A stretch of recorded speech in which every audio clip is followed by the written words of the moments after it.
하나님의 말씀을 봉독하겠습니다. 요한복음 5장 17절에서 29절까지의 말씀입니다. 신약성 요한복음은 다른 복음서들과 매우 다르게 독특하게 기록되어 있습니다. 관점이 다르지요. 나머지 마태, 마가, 누가 복음은 예수님의 일대기를 그린 거라면 요한복음은 그 일대기가 가지는 말하자면 성육신이라는 생애가 무엇인가를 조명하고 있습니다. 그래서 앞으로도 반복적으로 나오겠지만 다른 복음서에서는 예수님이 행하신 기적들이 기적에 초점이 되어 있다면 요한복음은 이제 기적을 일으키시고 그것이 논쟁이 됩니다. 그래서 오늘도 38년 된 고칠 수 없는 사람을 고쳤더니 안식일 날 병을 고쳤다고 시비를 당하고 예수님이 아버지께서 일하셔서 나도 일한다 그랬더니 이제 하나님을 자기 아버지라 그래서 유대인들에게는 부자지간은 동등한 신분, 동등한 지위를 말합니다. 종들과 주인과 종 관계와 다른 부자지간이라는 것은 매우 높은 지위가 돼서 신성모독이라는 비난에 이제 붙잡히게 됩니다. 이 일은 앞으로 이제 더 심화되고 더 치열해질 것입니다. 여기 예수님께서 이들의 반박 그리고 이들의 비난에 대한 답으로 내가 아버지의 모든 것을 보았기 때문에 와서 증언을 할 수 있고 또 기적을 이룰 수 있고 또 아버지께서 심판권도 내게 주었다. 나를 모르면 아버지를 알 수가 없고 아버지를 안다면 나를 모를 수가 없다. 나를 모른다면 그는 구원이 없고 나를 알아야 구원이 있다. 이런 요지의 내용을 오늘 본문이 기록하고 있습니다. 그래서 심판권과 성육신이라는 두 가지 주제를 오늘 이 논쟁 속에서 예수님이 드러내십니다. 심판권이라는 것은 여기 얘기처럼 예수를 알지 못하면 구원을 얻을 수 없습니다. 이게 심판권입니다. 그러면 이 심판권은 우리 오늘 본문으로 얘기하자면 27절 또 인자됨을 인하여 말미암아 심판하는 권한을 주셨느니라 이렇게 나오죠. 심판권이 그에게 있습니다. 또 22절에도 아버지께서 아무도 심판하지 아니하시고 심판을 다 아들에게 맡기셨다라는 구절도 나옵니다. 예수님이 심판권을 가졌다는 것은 성자 아들로서의 고난이기보다 인자됨을 인해서입니다. 성육신과 긴밀히 이어지고 있는데 성자 하나님이 인간으로 오셨으므로 심판권이 그에게 다 주어졌다 이렇게 읽을 수 있죠. 예수님이 오신 것은 우리가 보통 심판이라는 단어를 사용한다면 우리 아주 쉽게는 나는 예수를 믿어서 천국 가고 너는 안 믿어서 지옥 가 이렇게 둘을 구별하는 심판권이라고 생각을 하지만 예수님이 인간이 되어 오시는 것은 구원을 절대 실패하지 않고 은혜로 말미암아 주기 위해서 오신 것이라는 것 좀 우리 모두가 압니다. 그가 우리를 위하여 죽기까지 하셨으니까요. 믿고 안 믿고를 떠나서 인류를 구원하기 위하여 십자가를 지셨고 십자가를 지기 위해서 오셨고 그러니까 하나님이 직접 십자가에 내려오셨다가 가도 되고 또 로마를 확 멸망시키고 세상을 구원해도 되고 여러 가지 방법이 있는데 그런 우리가 이해할 수 있는 방법이 아닌 이해할 수 없는 방법 신이 인간이 되고 인간으로서 겪을 수 있는 모든 고난을 당하는 중에 그가 아버지의 뜻을 드러내는 바람에 오히려 사람들에게 더 많은 오해와 질시를 받고 심지어 고난과 죽음까지 당할 수 있는 길로 심판권을 갖고 있습니다. 고집을 부리려면 이렇게까지 했는데도 안 믿었다. 이걸 심판권으로도 생각할 수 있지만 성경이 하고 싶은 얘기는 여기까지 했는데 누군들 놓치겠냐. 이게 이제 성경이 하고 싶은 얘기죠. 그래서 예수를 믿으면 구원을 얻는다라는 기독교의 주된 주장은 복음이죠. 복음.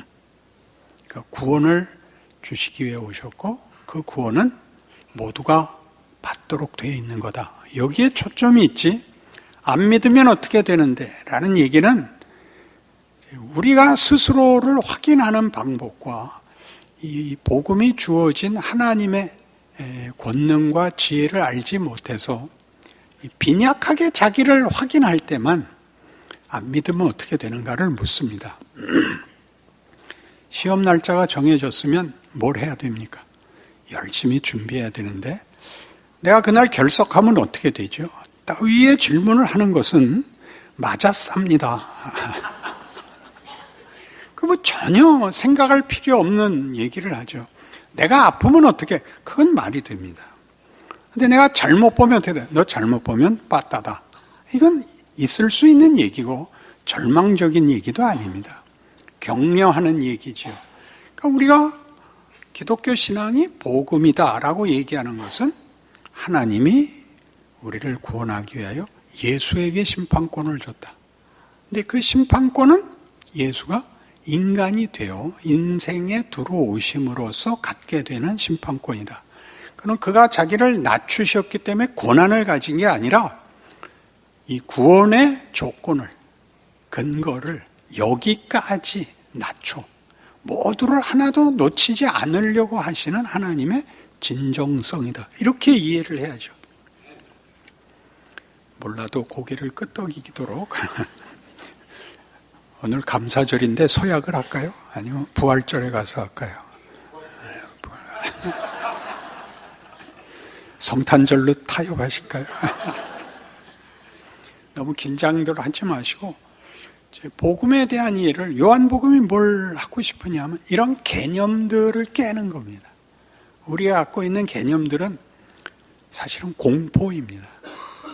공포, 잘잘못이 전부이고 성경은 자꾸 은혜를 얘기하는데 은혜와 하나님의 권능을 얘기하면 자꾸 무책임해지는 생각을 합니다. 열심히 살 필요가 뭐 있어? 이렇게 얘기하는 것은 못난 얘기라 그랬죠. 잘잘못의 얘기가 아니라 복음은 영광으로 우리를 부르고 있고 이 부름에 응하지 않으면 못난 채로 있어야 된다. 이렇게 얘기하는 겁니다. 이게 심판입니다. 심판은 죽여버리고 고통을 주는 것이기보다 인간이라는 존재의 가치와 보람을 가지지 못하는 것이 됩니다. 그러면 이 자연에 있는 모든 무생물만도 못한 거죠. 가치를 가지지 못하고 보람을 가지지 못하는 것은 생각하는 존재로서는 무서운 그 기준이 되어야 하는데 예수를 믿는 것이 다만 저 사람은 안 믿어서 지옥 갔고 나는 믿어서 천국 간다는 식으로 아주 간단한 것으로 만족을 하려고 드는 것을 성경이 깨고 있습니다. 왜냐하면 예수께서 들어오셔서 우리의 이런 온갖 간단한 공식, 쉬운 구원의 타협을 깨시는 겁니다. 그래서 안식일을 범했다 그러자 예수님이 뭐라고 답하시냐면 마가복음 2장에서는 이렇게 답하십니다. 사람이 안식일을 위하여 있는 것이 아니라 안식일이 사람을 위해서 있는 것이다. 굉장하지 않아요? 굉장하지 않아요? 이 예배는 하나님을 위해서 있습니까? 우리를 위해서 있습니까? 그렇게 물으면 대단히 복잡하죠. 그러나 아주 잘 들어가 보세요.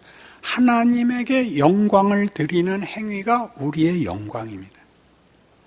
우리의 예배를 받으신다는 것은 세배는 누구한테 합니까? 길 가는 부자한테? 그러지 않죠. 혈육끼리 하는 거죠. 그렇지 않습니까? 어른한테 하는 거죠. 세뱃돈이 목적이 아니라 물론 큰 거지만 그런 세배를 하고 세배를 받는 것이 얼마나 굉장합니까? 받고 하고 성경은 이렇게 묶는 것입니다. 안식일이 사람을 위하여 제정된 거다. 그러므로 내가 안식일에도 주인이다. 하나님이 안식일을 만든 건 우리를 위하여 만들었대요. 근데 단박 이 시대의 사람들이 뭐라고 반론을 펴죠? 안식일을 범했으니 죽이자라고 나오지요. 그러니까 모든 규칙이나 법이나 모든 경우를 어디로 끌고 가느냐 하면 살육으로밖에 끌고 가지 못합니다. 세상은 모든 일이 정의를 얘기해도 공정을 얘기해도 죽이는 것밖에는 그것을 수행할 방법이 없습니다. 그러니까 결과는 어떻게 가든 손해지요. 기독교만이 뭐가 있죠? 용서가 있고 회복이 있다고요. 부활이 있다고요. 세상에서는 이건 믿을 수가 없죠. 거짓말하지 마라. 어떻게 죽은 자가 살아나느냐?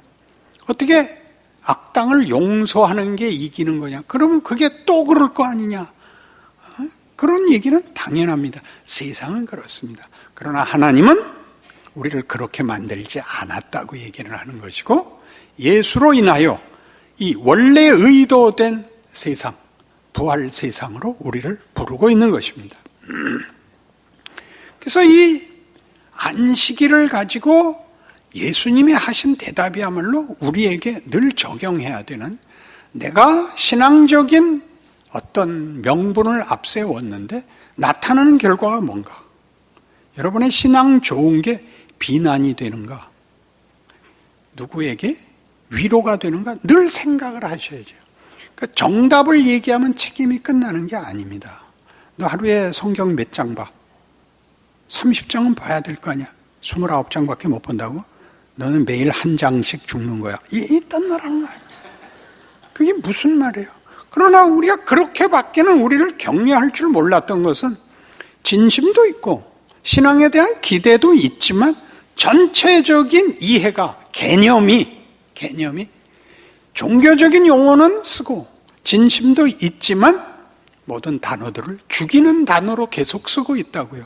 여기가 신자들로 하여금 신앙생활을 하는 걸 막는 최고의 댐입니다. 이게 우리를 막아서 아무것도 못해. 강물이 흐르지 못하게 하는 겁니다. 이렇게 얘기하면 꼭 이래요. 수력발전을 돌려야 하잖아요. 말귀를 못 알아들어요. 그래서 하나님을 나의 아버지라고 불렀다. 거기에 대한 답도 성경에서는 빌립보서 2장 5절 이하 여러분 아시는 것처럼 그는 하나님의 본체이시지만 하나님과 동등될 것을 여기지 않고 자기를 비워 종의 형체를 가져 사람들과 같이 되었고 순종하는 자로 어디까지 갔다? 십자가에 죽는 자리까지 갔다. 그래서 하나님이 그를 가장 높여 가장 영광된 이름을 주었다. 왜? 하나님의 영광을 드러내서. 그게 여기 나오는 오늘 본문에 보면 23절 같이 이는 모든 사람으로 아버지를 공경하는 것 같이 아들을 공경하게 하려 함이라. 아들을 공경하지 아니하는 자는 그를 보내신 아버지도 공경하지 아니하느니라.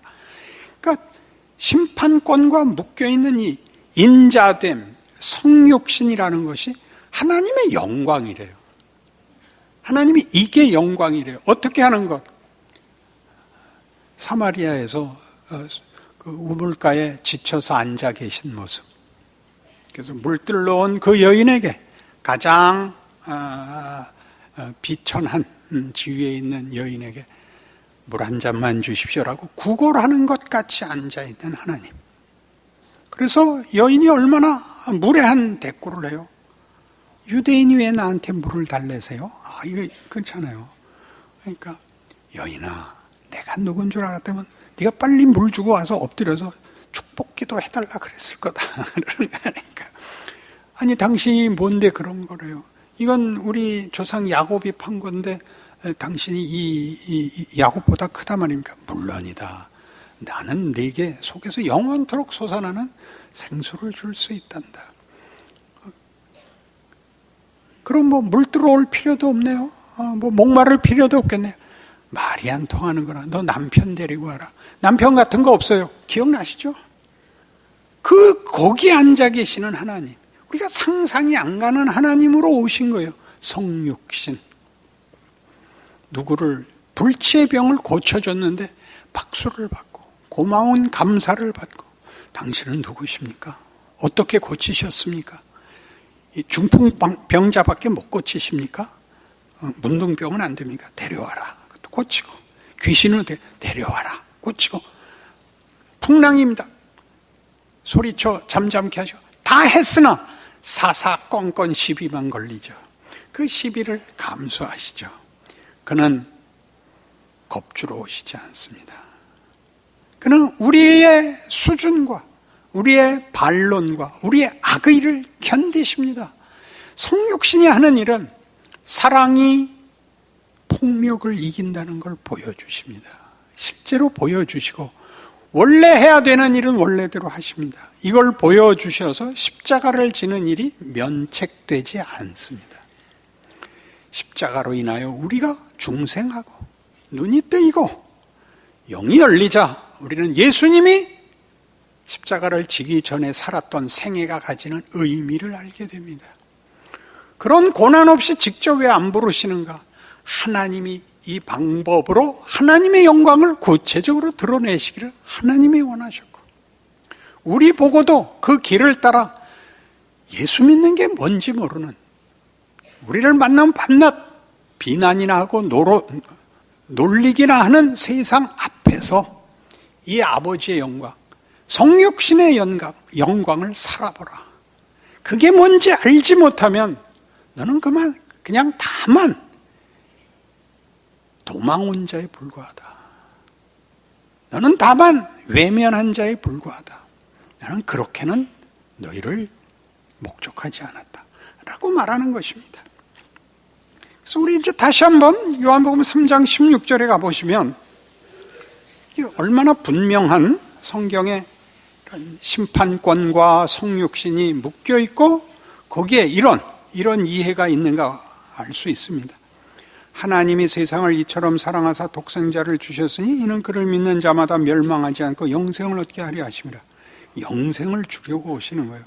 믿었다 안 믿었다를 판정하러 오시잖아요. 17절에 나오죠. 하나님이 그 아들을 세상에 보내신 것은 세상을 심판하려 하심이 아니요 그로 말미암아 세상이 구원을 받게 하려 하심이라. 그러니까 여기에 참여하고 여기에 부름을 받은 것을 기뻐하고 그래서 달라진 세계를 사는 것, 달라진 인생을 사는 것이 우리 앞에 열려 있다. 그렇게 이해를 해야 되는데, 말하자면 고통밖에는 잣대가 없고, 그리고 보상이 우리의 기대의 보상밖에 없기 때문에 예수를 믿은 것이 복되다, 명예롭다, 기회다, 내가 할 수 있는 조건 속에서 하나님의 영광을 담을 수 있다, 이렇게 안 돼 있다고요. 여러분이 기대하는 건 다 뭐예요? 세상적인 권력이에요. 결국 건강, 부, 지식, 지혜, 뭐든지 그렇죠. 그런 기회를 주시면 하겠습니다. 그런 조건을 주면 하겠습니다. 하나님이 그건 안 된다. 그건 성육신을 이해하지 못하는 거다. 그렇게 나오는 거죠. 그래서 같은 요한복음 3장 31절 이하를 보시면 이런 요한복음에는 이런 구절이 많아요. 이런 중간에 해설이 들어와요. 위로부터 오시는 이는 만물 위에 계시고 땅에서 난 이는 땅에 속하여 땅에 속한 것을 말하느니라. 하늘로부터 오시는 이는 만물 위에 계시나니 그가 친히 보고 들은 것을 증언하되 그의 증언을 받는 자가 없도다. 그의 증언을 받는 자는 하나님이 참되시다는 것을 인쳤느니라. 하나님이 보내신 이는 하나님의 말씀을 하나니 이는 하나님이 성령을 한량없이 주심이니라. 아버지께서 아들을 사랑하사 만물을 다 그의 손에 주셨으니 아들을 믿는 자에게는 영생이 있고 아들에게 순종하지 아니하는 자는 영생을 보지 못하고 도리어 하나님의 진노가 그 위에 머물러 있느니라. 하나님과의 관계에서 아무런 유익을 얻지 못하게 됩니다. 예수로 말미암아 주시는 것 외에는 길이 없습니다. 예수 외에 구원을 얻을 천하에 다른 이름이 없다. 사도행전에서 우리가 듣고 있죠. 왜냐하면 복은 다 여기에 있는데 여기를 벗어나면, 그러니까 여러분들이 뭘 하든지 우리가 예수의 이름으로인 것 아닙니까? 예수의 이름으로. 예수라는 이름은 성자 하나님의 성육신 이름이죠. 예수께서 실제로 살아내신 그 방법, 그 범위를 벗어나는 것은 복이 있을 수가 없답니다. 가치가 있을 수가 없답니다. 그게 안 믿는 거죠. 안 믿음은 처벌을 받아서 지옥 가는 것보다 이게 더 무서운 것이다 이거죠. 예수 밖에 머무는 것, 예수 안에 들어가지 못하는 것이 최고의 벌이다. 이렇게 얘기하고 싶은 게 성경이 하는 겁니다. 그래서 성자 하나님이 자기를 비워 종의 형체를 가져 십자가에 죽기까지 순종하는 이 일로 하나님의 영광은 이렇게 되어 있습니다.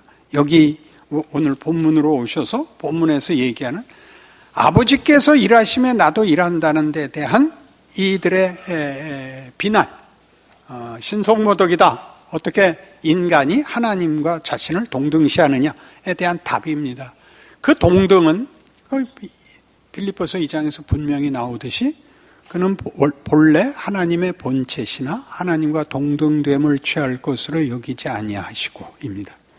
자기를 순종하는 자리에, 종의 자리, 인간의 모습으로 나타나서 죽기까지 복종하셨으니 곧 십자가의 죽으심이라입니다. 그러니까 이 하나는 어떤 하나냐 하면 신분과 지위와 계급에서 하나가 아니라 순종과 사랑이라는 연합으로 하나입니다. 이리 부릅니다.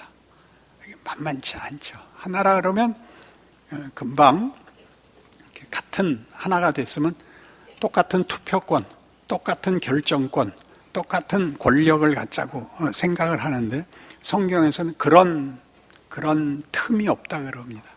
하나라는 것은 이렇게 사랑과 순종의 연합이랍니다. 나중에 요한복음 17장에 가면 이게 굉장히 커다란 약속이 되거든요.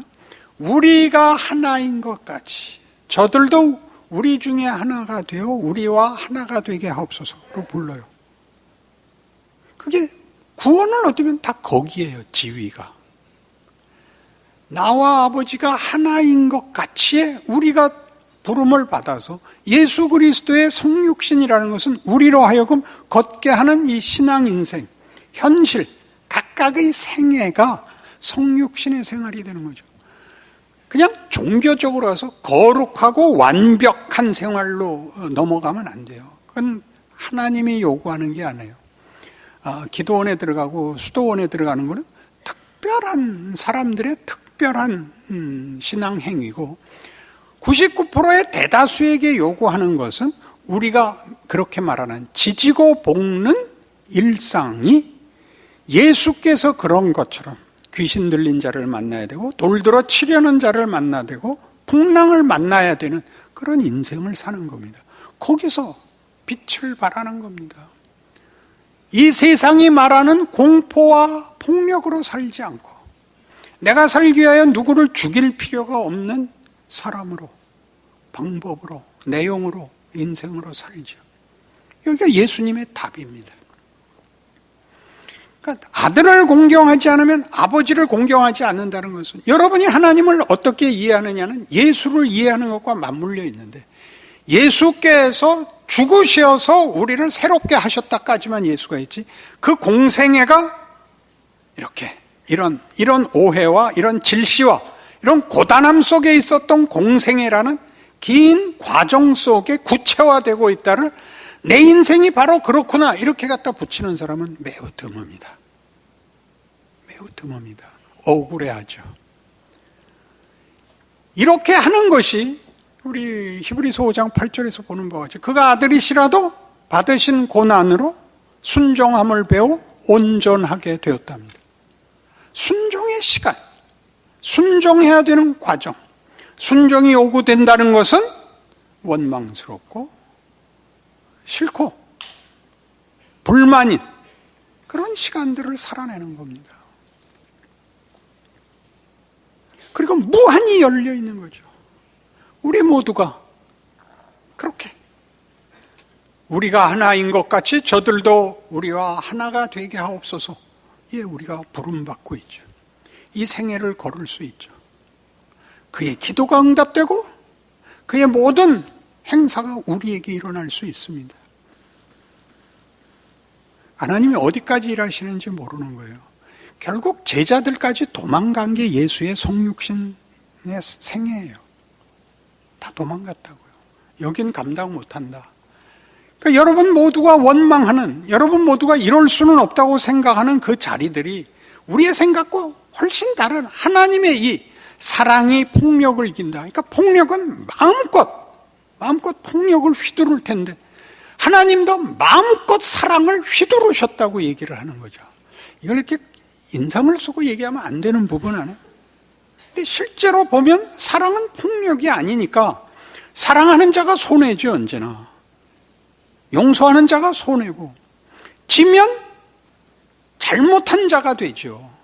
여길 여러분 지나갈 수 있나요? 여길 지나가셔야죠. 여길 넘어오셔야죠. 안 그러면 도대체 왜 주일날 나오는 거예요? 도대체 왜 와서 예배를 보는 거예요? 뭐 때문에? 자기 마음에 들게 하자고? 그렇게 할 수 없다.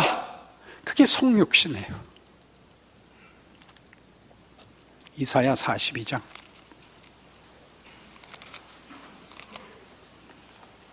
구약 성경 1017페이지쯤 있습니다.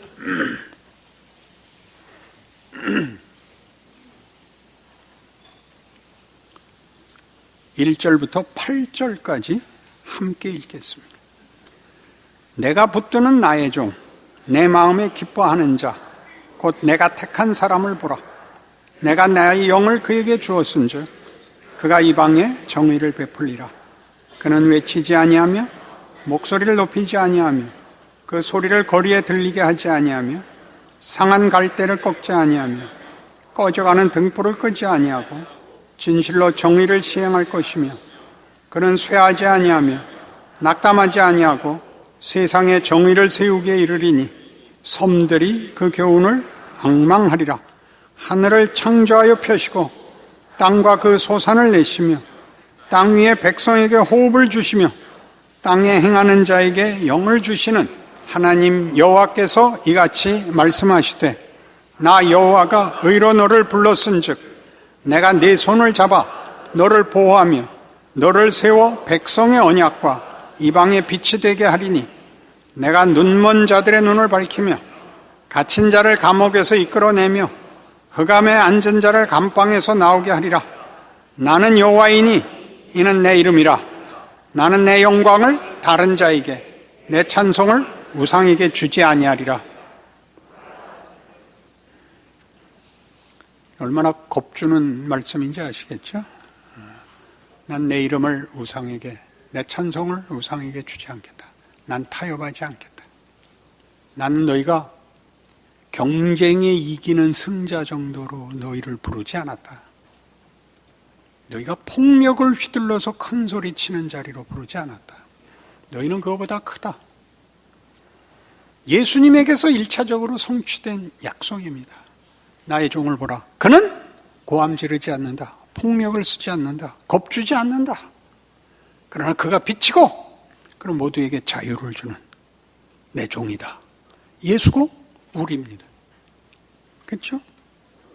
요한복음 14장 가면 나올 약속이죠. 내 이름으로 무엇을 구하든지 아버지께서 주시리라. 또 있죠.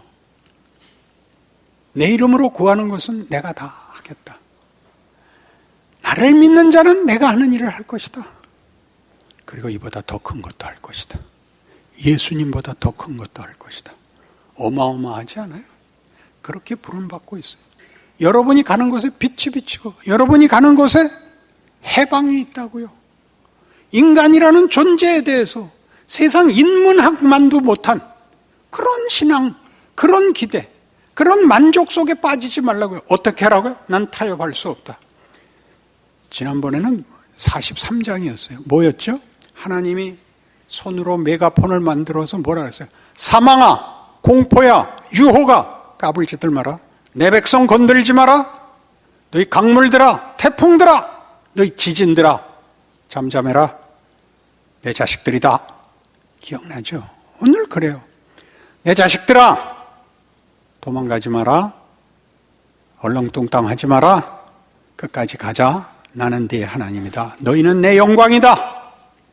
그렇게 아시는 그런 기대와 그런